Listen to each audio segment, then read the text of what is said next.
Well, good morning, friends and followers. Happy Monday. It is July 13th. I cannot believe that we are halfway through the year 2020 and what a year it has been. For those of y'all whom I've not had the opportunity to meet, my name is Kristin Kaufman, and I'm in the business now of helping people build the lives they want without giving up the creature comforts that they want. And yes, it is possible. For those of y'all whom I've just met, I'm what I call myself a recovering corporate leader, corporate executive, turned entrepreneur about 15 years ago. And I've been in the business of building out businesses from my home since that time. I've loved every minute of it. Published 3 books. I do a lot of coaching and consulting and have a couple of other businesses on the side as well. So forgive the COVID-19 hair. This is sort of how it looks with my little headband these days. I know y'all can probably relate. So each morning, Monday morning, we come together at about 8 o'clock Central Time to share some entrepreneurial perspectives that I'm hopeful will help people as we navigate, particularly in the COVID-19 period, and hopefully give you all some food for thought. So today, I wanted to just share 4 things that actually came to my mind over the weekend as I was, navigating myself, trying to get myself motivated and continue to be encouraged in how to build a business despite being sheltering at home and having that quarantine, stipulation put on us. So the first tip that I wanted to share is it really helps to find success in other people and just to find those role models. And those role models could be anyone from your mom and your dad to your relatives, your sister, your brothers, to people in your business that you actually are following in their footsteps. They're your mentors. They're your role models. And I, for one, I have several. I mean, of course, my mother and daddy were always my role models in life as well as in business. Both of them were very smart, enterprising business people. Both of them were indeed entrepreneurs, and they built the lives they wanted without giving up the creature comforts that they want, but they also kept their values and their integrity fully intact as they pursued those dreams. I also have other role models, both from my corporate career when I was with Hewlett-Packard Company and 2 other companies after that, but also in my entrepreneurial journey. Both authors that I look up to, consultants that I look up to, and people that are doing the same sort of entrepreneurial businesses that I'm doing. I look to them not because I want to mimic them or I want to try to be them, but they definitely do set the bar for me, and they give me something to aspire toward. They show me that it absolutely is possible, that if they can achieve the successes that they've achieved, that I certainly can as well. So that is the first tip for all of us. Try to determine who those role models are. Put your sights on them as they're kind of charting a path that you can follow, or you can at least take what they are providing for us as a role model and integrate that into our lives. So that's tip number 1. Identify people that have been successful, learn from them, watch them, and integrate whatever habits and disciplines that you see them integrating into their lives into your own life. So that's tip number 1. Tip number 2. And it's kind of a close cousin to that. And that is to find your tribe. I'll be honest, I have joined businesses and I've been involved in businesses that those people were just not my people. And I'm sure y'all can relate. We have to find our posse, the people that we relate to, that they are like-minded, they share the same value system that we share.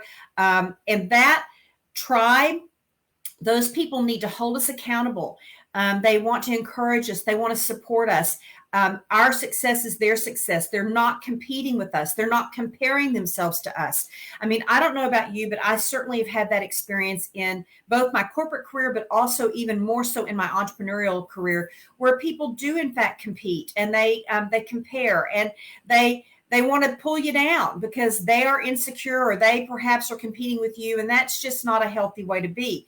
So I frankly limit my exposure to those people. I want to surround myself with a posse of individuals that want the best for me, and I correspondingly want the best for them. We share value systems. We share the way in which we're going to hold one another accountable, and we encourage and hold accountable in equal measure. And I think that is really important. So that's tip number 2. Find your posse, find your tribe. And if you're not in a tribe that is supporting you or a posse that's supporting you, then I do what I would call a Control-Alt-Delete and find the people that absolutely can indeed support you and encourage you in equal measure. And your vibe attracts your tribe. So what you put out, you're absolutely going to get back. And if for some reason you're not feeling the love, then absolutely find a new posse. So that is tip number 2. Okay, tip number 3. And I know this is certainly something y'all have heard probably for years now, especially as this sort of thought becomes more prevalent. And that is thoughts become things.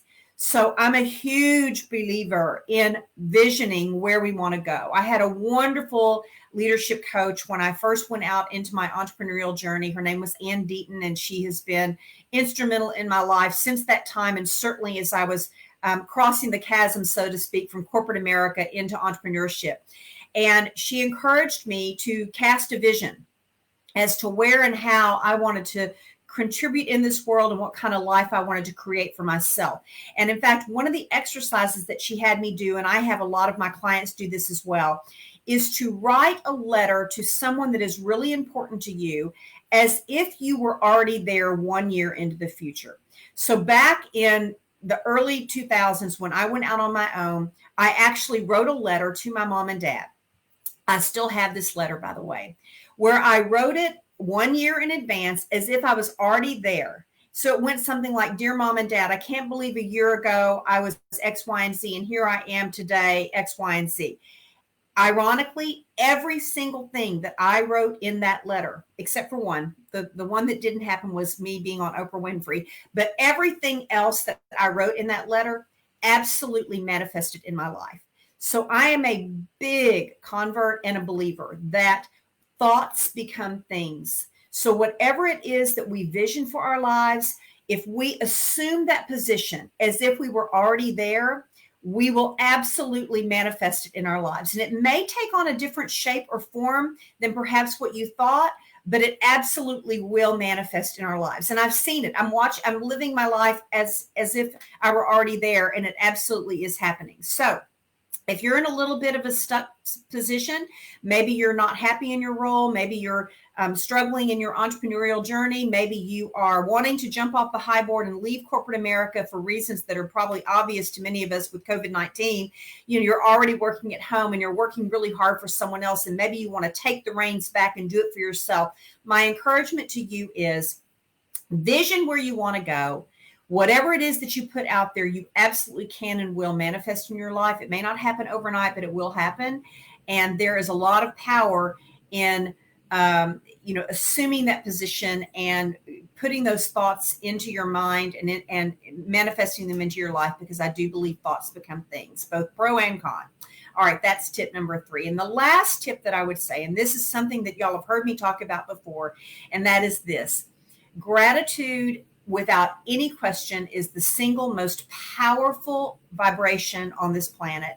And that is gratitude for both the wonderful things that happen to us in our lives, the people that come into our lives, our friends, our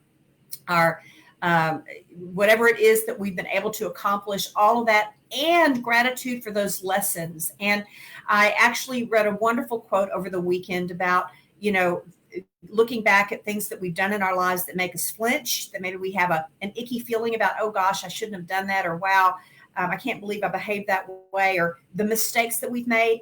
And there's a wonderful approach to being grateful for those stumbles and trips and road bumps that we hit, because that's where we learn the most. And I coach people every day that are struggling, especially now in this COVID-19 arena that we're playing in. They're struggling. They're struggling to motivate themselves. They're struggling to motivate their people, their teams. They're struggling to, keep the peace, if you will, with their families, because they're all working from home. And what I would say is being grateful for those challenges, because they absolutely help us to become everything that we can be. And they strengthen our muscles. I mean, they do. They strengthen our muscles. And I mean, believe me, I'm facing the same challenges that y'all are. The COVID-20 I mean, I've gained some weight and I'm in the process of trying to take it off because, I just let myself go, as many people do when you're confined to your home. And I just didn't like the way I felt and I didn't like the way I looked. And so I've taken the reins on that. But I'm grateful for the experience because it's catapulted me into doing something about it. So the 4 tips, just to recap for today's Monday morning, have a seat with Kristin. Look for the success in others, find those role models, keep your eyes on them. They show us and they teach us through their lives what is possible and how we can absolutely manifest that for ourselves. Number 2, find your posse, find your tribe, those people that are going to push us, encourage us, and support us in equal measure. We have to have those people in our lives because they help us be the best that we can be. Number 3, thoughts become things. So whatever it is that we have in our brain and whatever it is that we think about, that is ultimately what we will indeed create and manifest in our lives. And then the last thing is just to be grateful for all of these experiences, the good, the bad, and the ugly, because I absolutely think that they're going to teach us what we need to be taught, and they're going to strengthen our muscles so that we can persevere and truly create the lives that we want. So again, my name is Kristin Kaufman. You have just joined us for Have a Seat with Kristin. We do this every Monday morning at 8 o'clock for just a few minutes, just to give you some food for thought for the week. I want to thank y'all so much for being here. If these are helpful to you, you can follow me on YouTube under Alignment Inc. That's my YouTube channel.